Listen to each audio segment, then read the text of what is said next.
أعوذ بالله من الشيطان الرجيم بسم الله الرحمن الرحيم الحمد لله رب العالمين وبه نستعين اللهم صل وسلم وبارك على سيدنا محمد وعلى آله وصحبه أجمعين ربنا اشرح لنا صدورنا ويسر لنا أمورنا واحلل عقدة من ألسنتنا يفقهوا أقوالنا ولا حول ولا قوة إلا بالله العلي العظيم أما بعد السلام عليكم ورحمة الله تعالى وبركاته الحمد لله وشكر لله. Segala puji bagi Allah yang telah memberikan hidayah dan taufik. Mudah-mudahan kita sentiasa dikurniakan Allah hidayah dan taufik. Dan insyaAllah pada malam ini Masjid Abidin pada malam ini insyaAllah akan meneruskan siri kuliah kitab Al-Hikam karya Tuan Syekh Ahmad Ibn Atta'illah Al-Iskandari Al-Masri radhiyallahu anhu. Pada kalam hikmat yang ke-53, Syekh ingin menjelaskan kepada kita mengenai orang yang paling baik untuk didampingi, orang yang paling baik untuk kita mengikutinya, mendampinginya. Dan ternyata bahawa kalam hikmat ini secara yang lebih khusus menjelaskan tentang apa yang diistilahkan di dalam ilmu tasawuf sebagai guru yang mursyid. Namun kalam hikmat yang ke-53 ini sebenarnya lebih luas dari itu. Kata Syekh pada kalam hikmat ini, la tashab man la yunhiduka haluhu wa la yadulluka ala Allahi maqaluh. Jangan berkawankan seorang yang tidak membangkitkan semangat taat kepada Allah amal kelakuannya. Yani jangan engkau berkawan rapat dengan seseorang yang amalan kelakuannya itu tidak mendorong engkau untuk beramal kepada Allah, dan tidak memimpin engkau ke jalan Allah kata-katanya. Demikian juga kata-katanya itu tidak menunjukkan engkau jalan mendekati Allah Subhanahu wa ta'ala. Berarti dalam kalam hikmat ini Syekh menjelaskan kita dua kriteria utama orang yang paling patut untuk didampingi dan didekati. Pertama sekali, orang yang kelakuan dan perbuatannya itu mendorong kita untuk beramal taat kepada Allah, melihat kepada keadaannya, kelakuannya, amalannya, perbuatannya menjadi pendorong kepada kita untuk melaksanakan ketaatan terhadap Allah, terasa untuk mengikutinya, terasa untuk melaksanakannya. Yang kedua, orang yang kata-katanya itu membuka laluan kepada kita untuk mengenali secara lebih dekat terhadap Allah Subhanahu wa ta'ala. Inilah dua aspek yang disebut oleh Syekh Ibn Atta' tentang orang yang paling patut untuk didampingi. Maka kerana itu Syekh menganjurkan jangan bersahabat dengan orang yang tidak memiliki dua perkara ini. Apakah ini berarti tasawuf menganjurkan kita meninggalkan masyarakat? Tidak juga. Pertama sekali ingin saya jelaskan bahawa Yang dikehendaki di sini, kita dalam hubungan kita dengan manusia lain ada banyak peringkat. Hubungan seseorang dengan manusia lain banyak keadaannya. Pertama sekali disebut sebagai suhbah, perdampingan yang rapat, yang mana seseorang itu akan banyak mengambil manfaat daripada perdampingan itu, dan perdampingan itu banyak mencorokkan hidupnya. Maka ini dinamakan suhbah, kawan rapat doa lalu. Adapun bergaul dengan manusia lain, itu dinamakan muamalah, muasyarah. Dan ini tidak ada halangan. Yang ada kena mengenai dengan kita, yang berkait dengan urusan kita, boleh saja kita menggaulinya, bermuamalah dengannya, bergaul dengannya. Tapi suhbah ini, perdampingan khusus ini, inilah yang Syekh menganjurkan kita supaya memilihnya. Kenapa? Kerana ia akan mempengaruhi, kerana ia akan mencorakkan kita. Adapun muamalah, bergaul dengan orang ramai ni dalam urusan-urusan kehidupan, yang terpaksa kita bertemu mereka itu, berurusan dengan mereka itu tak jadi masalah. Yang mencorakkan jiwa, yang mempengaruhinya, sekiranya perdampingan itu bertaraf suhbah, rapat, dekat doa lalu, yang ini akan merubah keadaan kita, akan mempengaruhi kita. Sekiranya yang kita dampingi itu tidak sehat, maka keburukannya itu akan mencorakkan kita, akan mempengaruhi kita. Kerana itu Nabi SAW bersabda, al-mar'u ala dini khalilih, falyanzur ahadukum man yukhalilhu. Seseorang itu adalah terpengaruh dengan orang yang didampinginya, yakni gaya hidup seseorang itu adalah menurut orang yang didampinginya. Al-mar'u ala dini khalilih, seseorang itu adalah menurut gaya hidup orang yang didampingi. Maka sebab itu Nabi berpesan, falyanzur ahadukum man yukhalilhu, maka hendaklah seseorang itu perhati, yakni pilih orang yang hendak dijadikan kawan rapatnya. Jadi di sini saya terpaksa jelaskan ini supaya orang tidak tersalah faham, lalu dia faham cara borong. Ahli tasawuf ajar ni jangan gaul dengan orangnya, cara kau orang main 2-3 orang tu. Kena faham betul-betul. Bila Syekh menyebut la tashab, jangan kau bersahabat, berdamping, ini adalah pendampingan khusus, bukan pergaulan secara terbuka dengan orang ramai, yang itu tidak jadi masalah. Jadi dalam hal suhbah ini, pendampingan khusus ini, Syekh memberikan kita pedoman. Jangan bersahabat orang yang tidak memiliki dua kriteria ini, orang yang tidak memiliki dua sifat ini, iaitu perbuatannya itu mendorong kita untuk ketaatan, dan kata-katanya itu membuka minda kita untuk mengenali Allah secara yang lebih dekat. Jadi inilah kriteria yang dijelaskan oleh Syekh yang patut kita dampingi secara khusus. Kerana pendampingan yang khusus ini, kalau tersilap dan tersalah, kesan buruknya akan ditanggung, akan diperolehi oleh orang yang mendampingi itu. Jadi secara yang lebih khusus,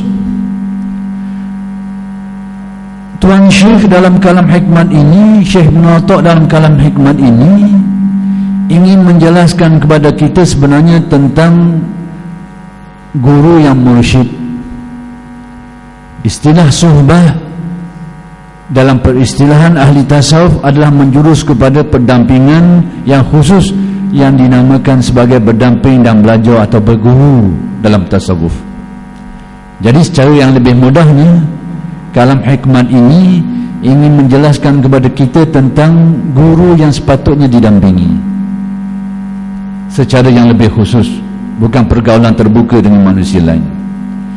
Jadi Syekh ini menjelaskan dua kriteria ini, dan kita nak tengok sikit lah, apakah yang Syekh sebut ini semata-mata daripada buah fikirannya, atau ada petunjuk-petunjuk dan isyarat-isyarat yang ditemui daripada hidayat Ar-Rasul, yakni daripada Al-Quran dan juga hadis-hadis Nabi sallallahu alaihi wasallam. Ternyata bahawa kalau kita melihat kepada ayat-ayat Al-Quran dan hadis-hadis Nabi, ada pedoman ini, ada petunjuk ini. Kalau dalam Al-Quran Allah Subhanahu wa taala berfirman, ya ayyuhalladzina amanu taqullaha wa kunu ma'as shadiqin. Wahai orang-orang yang beriman, hendaklah kamu bertakwa kepada Allah. Jadi perintah pertama yang diperintahkan dalam ayat ini ialah supaya bertakwa. Ittaqullah. Lalu perintah ini dituruti dengan perintah yang lain, wa kunu ma'as shadiqin. Hendaklah kamu bersama-sama dengan orang-orang yang benar. Jadi ternyata ada dua perintah besar dalam ayat ini. Pertama sekali perintah supaya bertakwa kepada Allah. Yang kedua, perintah ini dituruti dengan perintah supaya mendampingi orang-orang yang benar, orang-orang yang saleh, salihin, muttaqin, awliya, orang-orang soleh, orang-orang yang bertakwa dan para wali. Jadi ternyata ayat ini menganjurkan kita supaya mendampingi mereka itu. Wa kunu ma'as shadiqin. Hendaklah kamu bersama dengan mereka itu ada dua makna. Satu maknanya secara fizik, secara zahirnya, kita mendampingi orang-orang soleh, kita menemui mereka itu, kita menziarahi mereka itu, kita mendengar nasihat mereka itu, ajaran mereka itu, kita menghadiri majlis mereka itu, termasuk di dalam makna wa kunu ma'as shadiqin. Hendaklah kamu bersama-sama dengan orang-orang yang benar secara fiziknya. Dan inilah yang dilakukan oleh para sahabat ridwanullah alaihim ajmain. Yang melebihkan sahabat daripada yang lain adalah kerana mereka bersahabat dengan Nabi, mereka berdamping dengan Nabi. Demikian juga para tabi'in, mereka mendapat title tabi'in, suatu kedudukan yang sangat mulia. Sebab mengapa? Kerana mereka bersahabat dengan para sahabat ridwanullah alaihim ajmain. Para sahabat ini digelar sahabat yang tidak ada gelaran pangkat yang mengatasi dari pangkat ini. Sekalipun para wali tidak mengatasi pangkat ini, pangkat sahabat, disebabkan kerana mereka bersahabat dan berdamping dengan Nabi SAW. Jadi bersama dengan orang-orang yang benar, pertamanya dengan makna secara fiziknya, secara zahirnya. Tapi kalau berdamping secara fizik semata-mata, hanya sekadar itu, kadang-kadang berarti kemunafikan.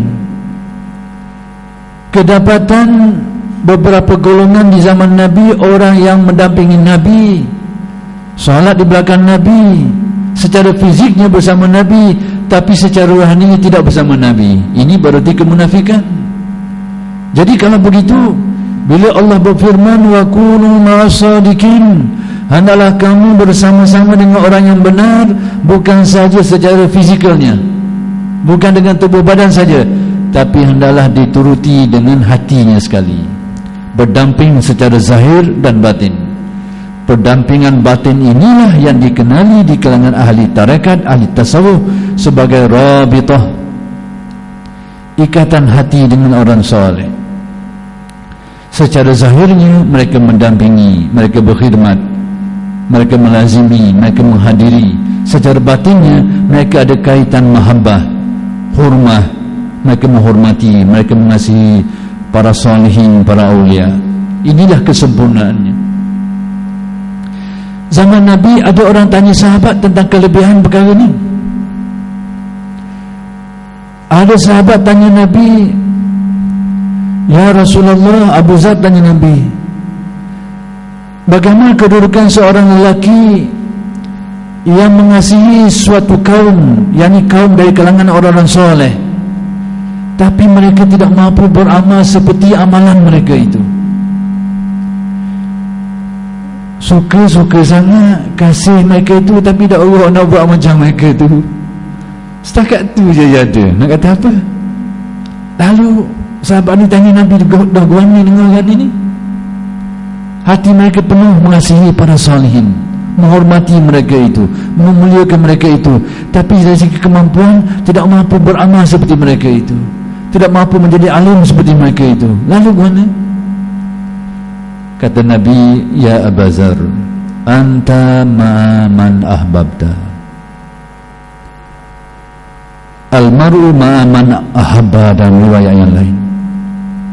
Seseorang itu akan bersama dengan orang yang dia kasih. Maksudnya, bila seseorang itu mengasihi orang yang soleh, sekalipun tidak mampu mencapai darjat amal mereka itu, darjat ilmu mereka itu, tapi di akhirat mereka dikelaskan dengan satu kelas. Mereka akan bersama dengan orang salihin, dan yang mengetuai mereka itu adalah Nabi Muhammad sallallahu alaihi wasallam. Jadi demikianlah kelebihan perkara ini, bahawa sahabat bertanya Nabi tentang aspek ini, mendampingi orang soleh, lalu mengasihi mereka itu. Dan inilah sebenarnya yang ingin disampaikan oleh Syekh dalam kalam hikmat ini. Dan inilah berkembangnya sistem keilmuan Islam sejak dari dulu. Berkembangnya sistem keilmuan Islam secara tradisi adalah berasaskan sistem ini. Sahabat berdamping dengan Nabi, zahir dan batin. Tabi'in berdamping dengan para sahabat. Demikianlah generasi seterusnya, mereka berdamping dan mereka mendapat kelebihan ini. Itulah yang dikatakan sebagai berguru, yang akan saya jelaskan tentang kewajipan perkara ini dalam bab-bab yang khusus. Bagi menjelaskan kekeliruan orang yang menafikan perkara ini, akan saya jelaskan sikit. Tapi nak jelaskan bagaimana hal ini di zaman Nabi sallallahu alaihi wasallam berlaku keadaan ini. Ternyata Nabi sallallahu alaihi wasallam tidak hanya mengajarkan, tidak hanya mengajarkan ayat Quran, ambil mu apa ayat ni, mungkin wah guna-guna pun. Tidak seperti itu. Para sahabat bukan hanya mendengar dari Nabi, tapi melihat perbuatan Nabi, mendampingi Nabi dan memperoleh manfaat daripada pendampingan itu. Tidak macam kita ambil yang membaca muah guna-guna pun gimana mulai soalan. Zaman ni banyak mengaji pasal gitu. Tu jadi bahagian mikir. Bahagian sekali. Banyak perkara-perkara yang sudah disepakati dulu habis dibantai habis. Banyak perkara-perkara yang dikonklusikan oleh para ulama hasil daripada penelitian yang halus dan mendalam ditolak mentah-mentah. Orang dulu bergaluh, kita ni kasar. Dan tidak menjadi kehairanan, di akhir zaman kita akan menemui fenomena ini. Orang terkemudian mudah menyalahkan orang terdahulu. Akan berlaku fenomena sebahagian daripada alamat-alamat akhir kehidupan umat ini, yang terkemudian terlalu mudah menyalahkan orang terdahulu. Jadi kalau kita ingin lihat lagi, ada sahabat pula yang bertanya Nabi tentang perkara ini, nak beritahu bahawa yang Tuan Syekh sebut ini adalah ada dasarnya. Ada orang tanya Nabi, ada sahabat tanya Nabi, ayu julasa'ina khair, manakah di antara pendamping-pendamping kami yang paling baik? Siapakah di antara manusia ini orang yang paling baik untuk kami dampingi mereka itu? Orang yang macam mana? Orang yang guana pesan dia tu. Jadi sahabat tanya Nabi, orang macam mana yang kalau kami dampingi, itulah orang yang paling baik. Lalu bagaimana Nabi jelaskan? Nabi memberi 3 kriteria besar orang yang paling baik untuk dinampingi. Pertama sekali, man zakkarakum billahi ru'yatuh, orang yang mana engkau melihat kepadanya membantu dan memudahkan hatimu untuk ingat kepada Allah. Kau berdamping dengan dia, kau pelajari daripada dia, hati menjadi lembut, mudah ingat kepada Allah, mesra hatimu dalam ingatan terhadap Allah. Itu hak pertama. Man zakkarukum billahi ru'yatuh. Kau lihat dia, kau damping dia, hatimu teringat kepada Allah dan terasa mudah untuk ingat kepadanya. Yang kedua, wazada fi ilmikum mantiquh. Orang yang bicaranya, kalamnya membuka mindamu, menambah ilmu, menambah fahammu. Kalamnya itu memberikan kefahaman, memberikan ilmu, memberikan kesedaran padamu. Itu tanda yang kedua.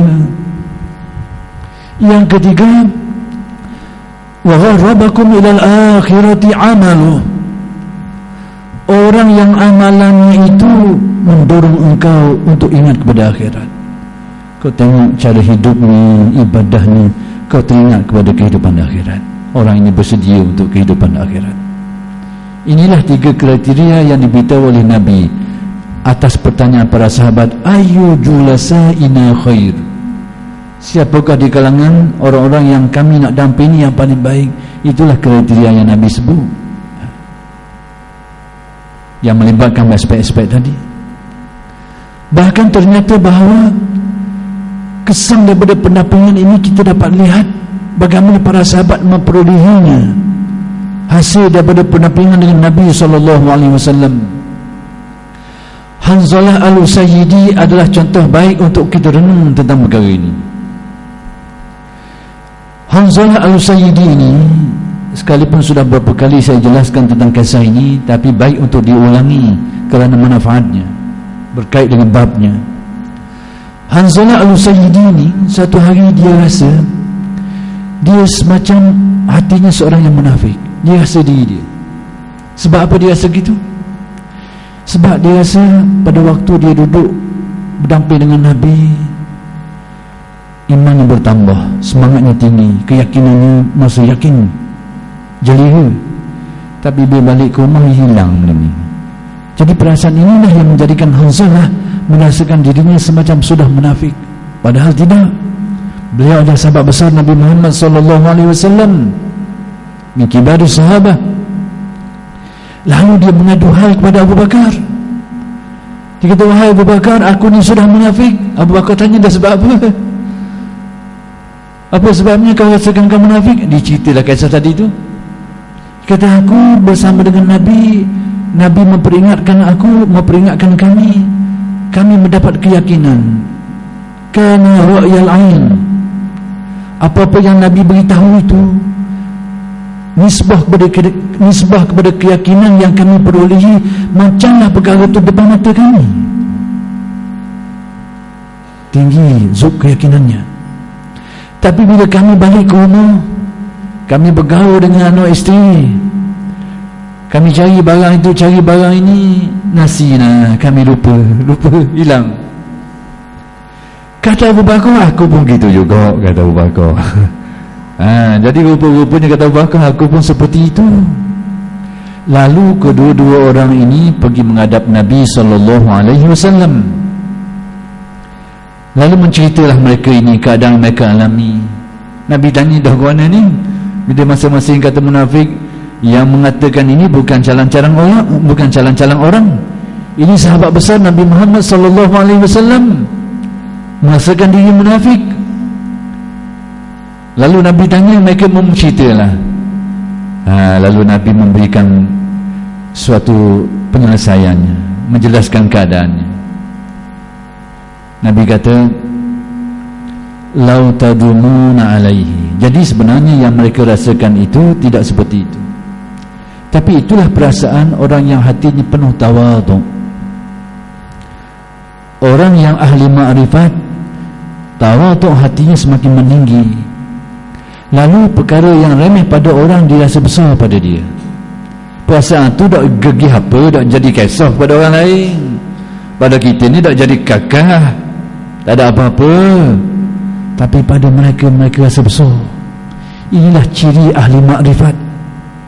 Semakin mendalam makrifat, semakin terasa kekerdilan dirinya. Ini tanda makrifat. lalu kesilapan-kesilapan dirasakan berat, amal-amal yang banyak dirasakan sedikit.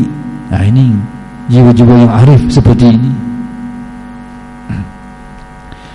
Jadi apa pesan Nabi? Ternyata Nabi memberikan satu komentar yang sangat berharga dalam dunia kerohanian. Nabi kata, "Law tadumuna alaihi wa fi zikri." Sekiranya perasaan yang kau rasakan ketika engkau berdamping dengan aku itu, kata Nabi, berterusan kau rasakan. "Law tadumuna alaihi wa fi zikri." Dan demikian juga hatimu terus menerus ingat kepada Allah.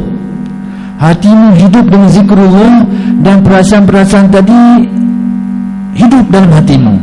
Sekiranya ini berterusan, kata Nabi, la safahatkumul malaikatu fi furushikum fi turukikum wa ala furushikum.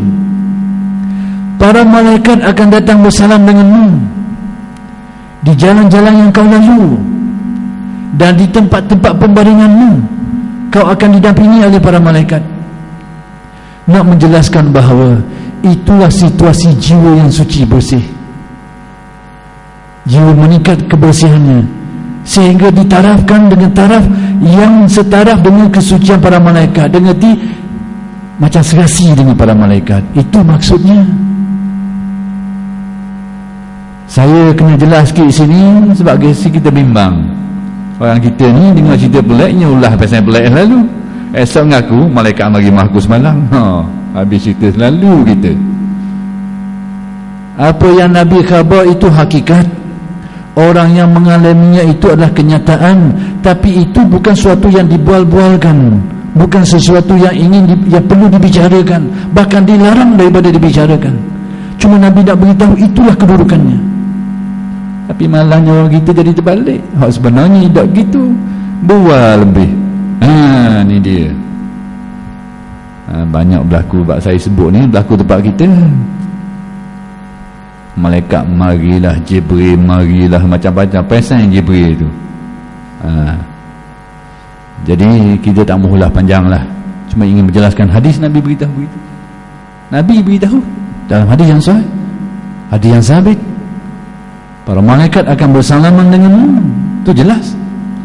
La safahatkumul malaikatu fi turukikum wa ala furushikum, dalam jalan-jalan yang kamu lalu itu, dan di atas tempat-tempat pembaringanmu itu. Cuma perkara ini bukan untuk bualan, bukan untuk dakwaan. Dia adalah satu kenyataan yang dikhabarkan oleh Nabi SAW. Tapi kata Nabi, walakin ya Hanzalatu sa'atan, tetapi wahai Hanzalah, perkara ini tabi'inya, nature-nya tidak berterusan. Dia datang dan pergi, dia terasa dan hilang. Itu tabi'i kepada zuk manusia, sifat bagi perasaan manusia. Ada hari mari kuat zuk, hari lemah, hari terasa, hari tidur. Itu tabi'i dia. Dan mana itu sebenarnya? Sekiranya dia tetap, dia bertukar menjadi maqam, dan ini adalah para wali. Apabila ehwal-ehwal tadi tetap di dalam hatinya menjadi mustaqim, orang yang istiqamah, ini adalah jiwa para wali. Tapi kita memang tak gitu. Dia mari hilang, kadang-kadang lama mari khusyuk sungguh mari sebulan, kadang-kadang seminggu hilang 2-3 hari, kadang-kadang mari sehari 4-5 hari tak ada. Itu memang tabi'i dia. Tapi orang perlu beristiqamah beramal untuk menumbuhkan lagi sampai dia jadi mustaqim, sampai dia mencapai tahap istiqamah. Fastaqim kama umirta, istiqamahkan itu amal zahirmu dan gerak hatimu biar istiqamah. Itulah maqam siddiq, maqam as-sidq, maqam benar. Apabila yang dalam menyerupai yang zahir, apabila bicaramu itulah yang terisi di dalam hatimu, itulah maqam as-sidq. Maqam siddiq tinggi lagi jadi maqam as-siddiq, warisan Sayyidina Abu Bakar as-Siddiq radhiyallahu anhu. Jadi demikianlah hal-hal seperti ini berlaku, dan itulah yang dinasihatkan di sini oleh Syekh. Jadi para ulama ahli tasawuf di kemudian hari telah menghuraikan secara yang lebih detail kriteria tentang syekh. Jadi sebelum saya jelaskan kriteria, saya ingin jelaskan dulu tentang keperluan dan kemestian berguru dulu. Sekalipun saya sudah beberapa kali saya jelaskan perkara ini, saya rasa perlu saya ulangi, kerana aspek ini selalu ada kekeliruan, bahkan ada bangkangan daripada pihak-pihak tertentu, dan terserahlah kepada masing-masing. Tugas kita khabar sudahlah, khabar bagaimana disiplin ilmu tasawuf menanggapi perkara ini, bagaimana kedudukan perkara ini dan disiplin ilmu tasawuf. Orang nak terima, terimalah, tak mau terima, sudahlah, tak kisahlah gitunya. Tapi yang perlu kita jelaskan, bagaimana kedudukan perkara ini dalam disiplin ilmu tasawuf, dalam aspek berguru ni, sebelum saya sebut kriterianya, sifat-sifatnya. Jadi ulama tasawuf ketika menjelaskan hukum berguru ni, mereka jelaskan dulu tahap mujahadah. Maka disitulah akan kelihatan keperluan berguru ni. Pertama sekali mereka namakan mujahadah itu sebagai mujahadah at-taqwa. Yang kedua mereka namakan mujahadah al-istiqamah. Yang ketiga mereka namakan mujahadah al-kashfi. Adapun mujahadah yang pertama adalah usaha manusia untuk mematuhi perintah Allah. Yang inilah yang dinamakan mujahadah at-taqwa. Usaha kita untuk melaksanakan perintah Allah. Allah Ta'ala perintah kita supaya solat, kita berusaha keras untuk menekuni solat secara yang lebih sempurna. Allah Ta'ala perintah kita berpuasa, kita berusaha melaksanakannya, kewajipan-kewajipan itu, dan ditambah dengan yang sunat-sunatnya. Dan demikianlah kewajipan-kewajipan yang lain. Maka usaha seseorang untuk melaksanakan ini dinamakan mujahadah at-taqwa.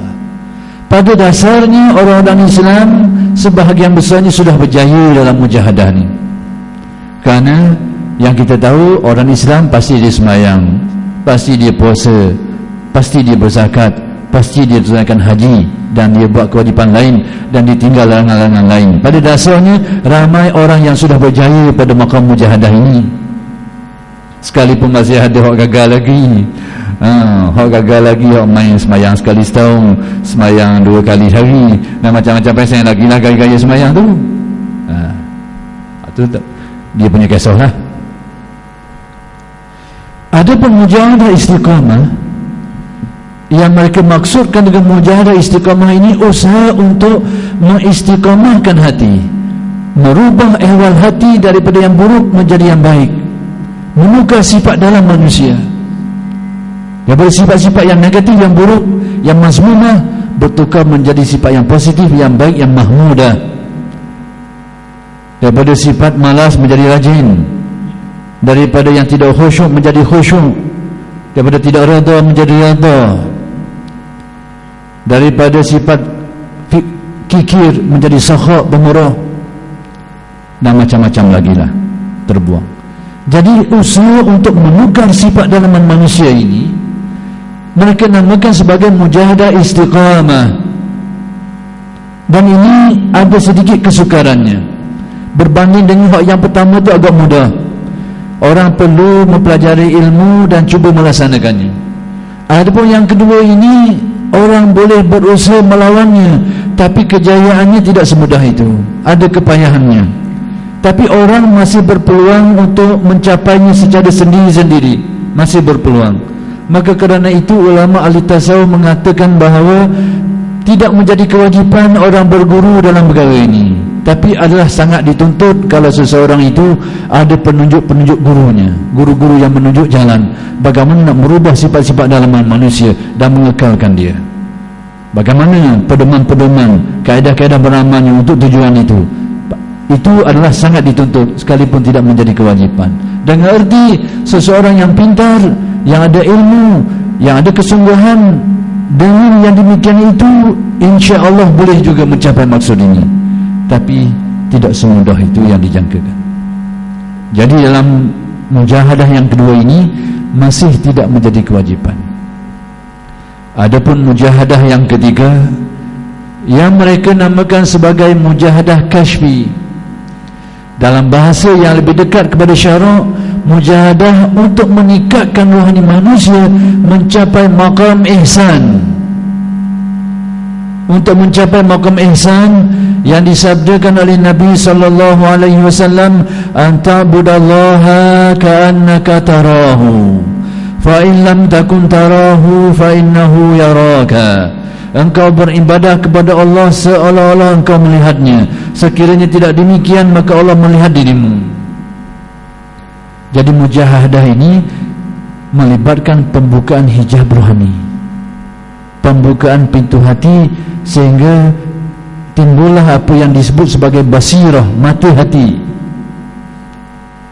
Jadi pada peringkat yang ketiga inilah yang dilihat oleh ulama ahli tasawuf sebagai menjadi kewajipan bagi orang yang ingin menempuhnya, bagi orang yang ingin mencapainya, menempuh perjalanan ini, wajib dia ada pemandu jalannya yang disebut sebagai mursyid atau syekh dan seumpamanya.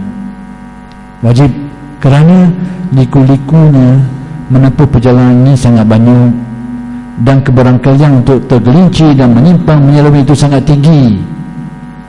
Maka mereka menyatakan sangat perlu, bahkan kewajipan orang ada pemandunya dalam menempuh perjalanan ini. Itu pun tak jamin, tapi insya-Allah mudah-mudahan insya-Allah mudah-mudahan selamat kalau ada dipandu. Tapi hakikatnya belum, pada dasarnya belum pasti lagi. Cuma berdasarkan kaedah ilmu inilah, mudah-mudahan kalau cukup syarat insya-Allah selamatlah mudah-mudahan. Ada kata kalau kita nak naik bahago, ada driver tu driver ada lesen, insya-Allah sapalah tempat kita. Jangan driver kopi je. Lesen tak ada ria, bodoh tahu gitu ni buik kat mana tahu kan bahagian mana kau lelaki lagi. Gitu je sebenarnya.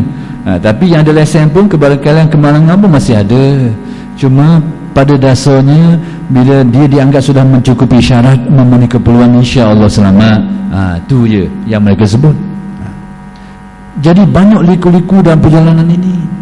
Maka di sinilah yang dapat difaham daripada kata-kata ahli tasawuf, seperti kata-kata Syekh Abu Yazid Al-Bustami, man lam yakun lahu ustazun fa imamuhu syaitan. Sesiapa yang tidak ada ustaz, tidak ada pemandu, tidak ada pembimbing rohaninya, maka pastilah pemandunya itu setan, kata Abu Yazid. Dan demikian jugalah ungkapan ulama-ulama ahli tasawuf yang lain.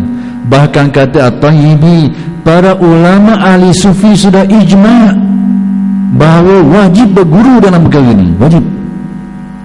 Bahkan diperkuatkan lagi dengan contoh-contoh yang ditunjukkan oleh imam-imam sufi, bahawa tidak ada seorang pun di antara mereka yang tidak ada guru pemandunya. Tidak ada walaupun seorang.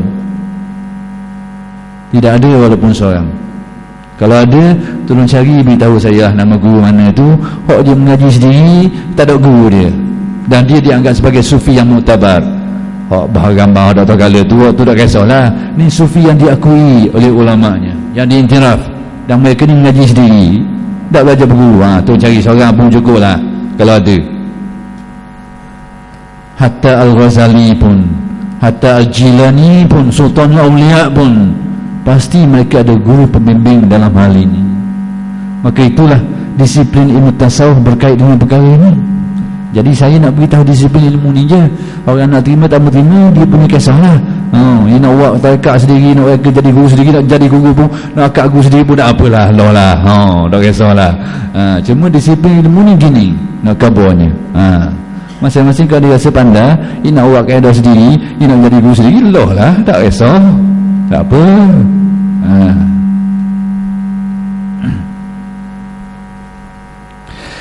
Jadi apa kriteria mereka ini? Kalau Syekh menyebutkan dua, para ulama ahli tasawuf menyebut beberapa persyaratan. Kalau Al-Ghazali di dalam Khulasah At-Tasawuf fi Tasawuf, dia menyebutkan beberapa syarat. Pertama sekali, alim. Orang itu mestilah, yang perlunya seseorang pembimbing rohani ini hendaklah dia seorang yang alim, Tidak dinafikan ada ahli-ahli sufi yang jahil, tapi kurang bermanfaat kepada orang yang nak ikut dia tu, kurang bermanfaat. Bahkan nasihat daripada imam-imam mereka itu, la tashab sufiyatal jahilin, jangan kau berdamping dengan ahli tasawuf tapi jahil. Dia ahli tasawuf, ahli ibadah, orang suci bersih hatinya, tapi tak erti nak khabar orang, tak pandai nak tunjuk orang, kerana kurang ilmu. Untuk dirinya ada manfaat, tapi untuk orang lain kurang manfaatnya. Jadi banyaklah keadaan ini. Jadi Al-Ghazali mensyaratkan yang pertama sekali alim. Kemudian kata Al-Ghazali, tidak semestinya orang yang alim itu ada bakat untuk menjadi mursyid. Dengan kealiman semata-mata belum melayakkan dia untuk menjadi seorang mursyid, kecuali mursyid dalam istilah sekarang. Dalam satu organisasi ada mursyid dia, itu istilah dia lah. Tapi yang dimasukkan mursyid di sini, mursyid dalam ilmu tasawuf. Jadi syarat yang kedua kata Al-Ghazali, keilmuan tidak cukup. Syarat yang kedua, orang yang pernah mendapat didikan daripada guru sebelumnya, dan guru ini pula mendapat didikan daripada guru sebelumnya, dan berantayan silsilah perguruan mereka ini sampai kepada hadrat Nabi Muhammad sallallahu alaihi wasallam. Dan inilah yang dikatakan silsilah, yang dikatakan silsilah. Saya nak mengajak tuan-tuan fikir satu perkara je, nak berkait dengan susu galur silsilah ni. Dan kenapa ahli tasawuf mempersyaratkan ini? Nabi satu ketika bersama dengan sekumpulan para sahabat. Lalu Nabi tanya, hal fiikum gharib? Apakah ada orang asing di antara kamu? Orang asing yang dimaksudkan oleh Nabi di sini menurut syurahul hadis, yaitu orang Yahudi dan Nasrani. Ada tak orang-orang ini, kamu ni? Nabi, hal fiikum gharib?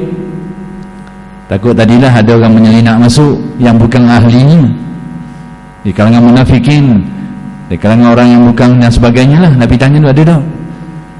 Lalu bila sahabat menjawab, la ya Rasulullah, tidak ada mereka itu ya Rasulullah.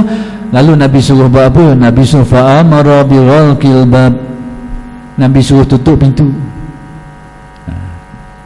Jadi maksud tutup pintu ini menunjukkan pengajaran khusus, tidak wajib diketahui oleh semua orang. Yang menginginkannya boleh belajar, orang lain tak wajib tahu. Kau nak belajarlah, dan kita pun tak wajib ajar orang bagi yang tahu benda ni.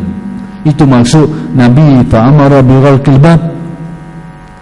Yang kedua kata Sya'rani, ada isyarat kenapa ajaran-ajaran kerohanian ini selalunya tuan-tuan guru mengajarkan secara khusus kepada murid-muridnya, kerana ada asar yang khusus.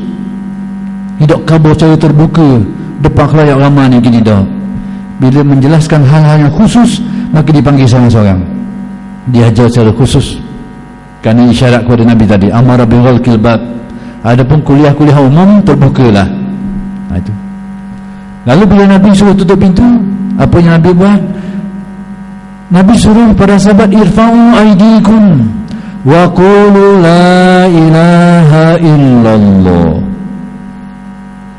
Angkat tanganmu sebagai baiat, tanda menerima pelajaran, dan sebutlah kata Nabi, wa qulu la ilaha illallah, sebutlah la ilaha illallah. Lalu sahabat buat begini. Riwayat sebut farafa'na aydina wa qulna la ilaha illallah, kami angkat tangan kami dan kami sebut apa yang Nabi suruh.